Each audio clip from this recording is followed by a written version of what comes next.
Hello, this is Nick with Team Triple Sleeve, bringing you a premium new Nectar deck profile.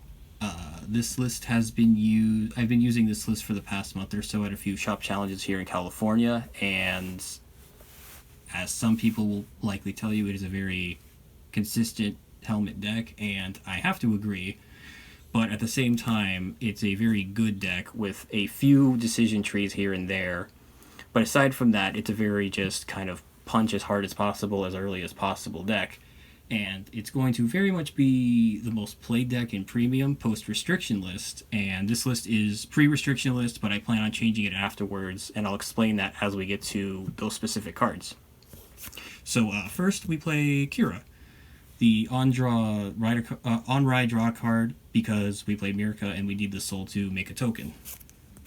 For grade 3s, it's 4 Trailing Rows and 3 Tomatoes.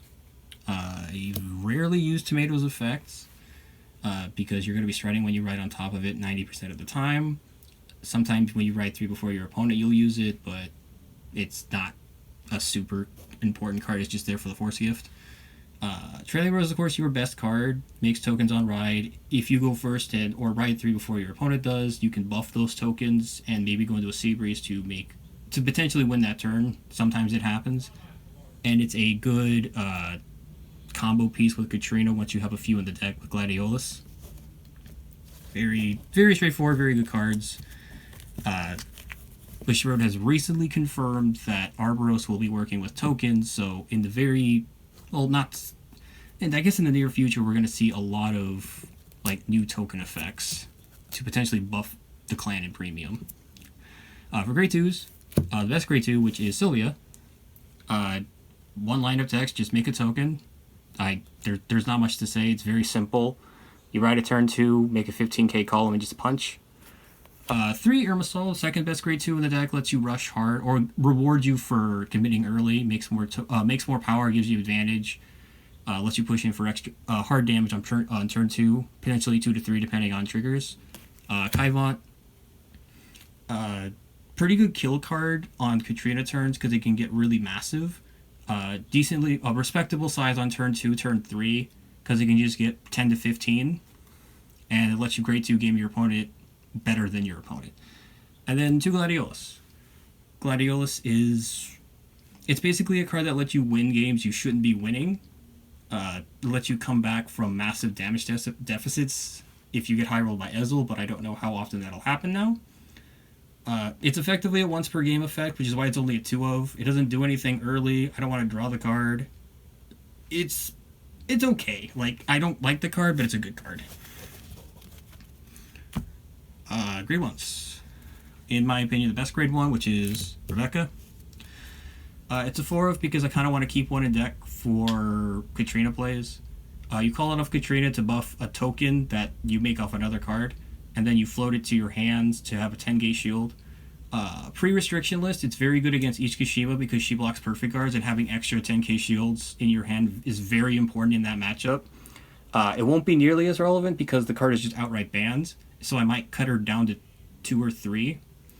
It's also kind of relevant in Ezel because some players will use the old Ravenhair, and his ultimate break makes it so you can only guard with 1s and G guards, and floating 1 or 2 extra copies of a grade 1 to your hand can basically keep you alive, because most of the attacks will still only be a 5 or 10k block, and sometimes you have to compensate for triggers, so having free 10ks is very good. For Irka, on ride Soul Blast, make a token, and if she's on rear guard and you make another token, or put anything in front of her as a rear guard, she gets a little buff. It's not once per turn, doesn't matter. In standard it matters, in premium it doesn't. It's the same as Sylvia, just you basically just play for that first line of text and nothing else. 4 Stride Fodder. I want to ride grade 3s multiple times with this deck. I've never rode more than twice because you rarely need to, but getting extra force gifts is very, very good, especially in games where your opponent might not die if you don't have that free 10k on a couple of extra attacks. And since we're only playing 7 grade 3s, I want to be able to make sure I don't discard 2, because you want to keep as much as your hand, especially if your hand was bad to begin with. There's not much to explain, it's just Stride Fodder. And then the emergency button card. In case you don't draw other token makers, this is your backup. Like, it's basically, if you don't draw Sylvia and Mirka, this card acts as both on turn 3. Because once you start striding, the tokens will get, well, once you're on grade 3 or higher, the tokens he makes gets 5k. Which is really good, but I've rarely used the effect, so it doesn't actually come up all that much, because the deck doesn't break that often, because the rest of your deck is just all gas and power. But I play this card just because, like, it's better than Honolly because it's not as relevant. Even against Ezel, it's not that big of a deal. You don't need Honolly, but I'd rather have the tokens to let me play as opposed to a card that stops my opponent from playing. Triggers. 4 heals. V-Series heals because you don't counterblast enough to justify a counter charge in any capacity. 2 draws. This is a card I'm going to be bumping up to 4 because each Kishima is banned, so I can effectively play 4 perfect cards to get away with it now. Some people will likely disagree with me on that, and they're free to, but I like having 1 card that blocks anything. Especially since, like, there really isn't anything that stops Sentinel specifically in Premium. I know old Ravenhair does that, but I don't think it's going to be relevant with Criff going to being restricted as a starter. For Happy Lucky, every Premium deck should be playing this specific crit because it actually matters. It's also important because it's a 0, it counts towards Kaivant and Irmisol because they only check for 0s, not tokens. So if you don't have a way of putting a second token, you can call one of these and you still get all the effects you need, and you can just use it off of on your Katrina turn as a Heartthrum card. And then 6 vanilla crits, all V-Series crits. Yeah, it's just straight up 10 crits. I'm going to go to 8-4 later once we get the restriction list, but this lineup has been very, very good to me lately because I haven't, of course, overdrawn these because you only play 2. Strides, or G-Zone. The card that everyone hates, Katrina. I love this card because it makes tokens and it lets you actually play a relevant deck in Premium with Neo Nectar. It has a lot of lines of text, but it's basically the same as Sylvia and Trailing Rose put together. For Weatherbreak Dragon, feel free to look this card up. It's only there for the random Gridora matchup. Outside of that, you're never going to use the card, but I couldn't think of anything else to put in the G-Zone, so I just put this in case it comes up. Like, maybe if some random guy plays Chaos, you could use it too, but Katrina just better. 1 GB8. It's a really good card. I've just never got into it. Same with the Progenitor Dragon for Zoo. Another pretty good card. It's just, this one's probably the worst one because you have no idea when you go into it. But it's a nice failsafe. Seabreeze. A lot of people don't respect Seabreeze anymore, and they should, because I've won a number of games just by going into Seabreeze. Especially since a lot of your effects can be activated during the main phase, and then you just go into Seabreeze. Like activating Tomato, sack tokens, draw a card, then go into Seabreeze afterwards. And then, like, you turn on, like, the 2 GB effects in your deck.